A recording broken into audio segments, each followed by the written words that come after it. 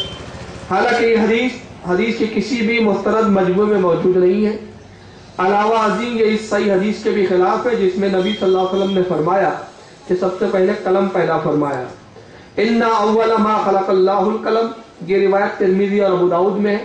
محدث البانی لکھتے ہیں فالحدیث صحیح بلا ریب وهو من الدلالات الظاہرۃ علی بطلان الحدیث المشہور اول ما خلق اللہ نور نبی کا یا جابر، تعلیقات المشکات جلد 1 صفحہ 34۔ مشہور حدیث جابر کہ اللہ نے سب سے پہلے تیرے نبی کا نور پیدا کیا باطل ہے۔ یہ میں نے پورا اعتراض ان کا پڑھ لیا۔ اب آئیے ایک ایک اعتراض کا جائزہ لیں۔ انہوں نے اس آیت کو لے کے بہت سارے اعتراضات جمع کیے اور جتنی اپنے دل کی بھڑاس نکال سکتے تھے یا پوری کوشش کی تو پوری بھڑاس نکال دے، اور نبی کی یہ فضیلت کہ نبی پاک صلی اللہ علیہ وسلم نور ہے ان سے برداشت نہیں ہوئی، چنانچہ اس کے لیے انہوں نے پورا زور لگایا۔ مگر آپ کو میں ایک بات بتاتا چلوں کہ انہوں نے جتنا زور بیانی سے کام لیا اس کے لیے انہوں نے ایک بھی دلیل نہیں دی، سب اپنے عقل کے گھوڑے دوڑائے کہ یہاں پر عطف ہے، تفسیری ہے، وہ مغیرات ہے، مغیرات نہیں ہے۔ اس طرح کی جو گفتگو کی انہوں نے اور عربی دانی بتانے کے لیے انہوں نے گرامروں پہ بحث کی اور بتانا یہ چاہا کہ نبی پاک نور ہے۔ تو سب سے پہلے تو جواب میں یہ عرض کر دوں ان سے کہ جب آپ اہل حدیث ہیں تو نبی نور نہیں ہے، اس کے لیے آپ نے چاہیے تھا کہ سراطن ایک حدیث لے آتے اور اس حدیث میں یہ ہوتا کہ اللہ کے نبی کا قول ہوتا اور وہ حدیث مرفوع ہوتی، یعنی نبی پاک صلی اللہ علیہ وسلم سے ثابت ہوتی کہ نبی پاک صراحتاً صاف لفظوں میں یہ فرما رہے ہو کہ لوگوں مجھے نور نہ سمجھنا، میں نور نہیں ہوں، میں بلکہ میں بشر ہوں۔ تو اہل حدیث ہونے کی سبب وجہ سے تو ان کو سب سے پہلے حدیث لانا چاہیے تھا، مگر انہوں نے حدیث نہیں لائی بلکہ قیاس کے گھوڑے دوڑائے اور انہوں نے عربی گرامروں پہ بات کرنے کی کوشش کی، حالانکہ اس میں بھی یہ بہت جگہ ٹھوکر کھائے ہیں، اس کا میں جواب دوں گا۔ تو آئیے ان کی ایک ایک چیز کو پہلے لیتے ہیں۔ چنانچہ وہ کہتے ہیں کہ نور اور کتاب مبین سے دونوں سے مراد قرآن کریم ہے، یعنی قرآن نے کہا قد جاءکم من اللہ نور، تحقیق تمہاری طرف ایک نور آیا، تو یہ جو نور ہے اس سے بھی مراد ان کا کہنا ہے کہ اللہ کی کتاب ہے۔ پھر اللہ فرماتا ہے وہ کتاب مبین، اور ایک روشن کتاب، تو یہ بھی کتاب ہے، یعنی پہلا بھی کتاب دوسری بھی کتاب۔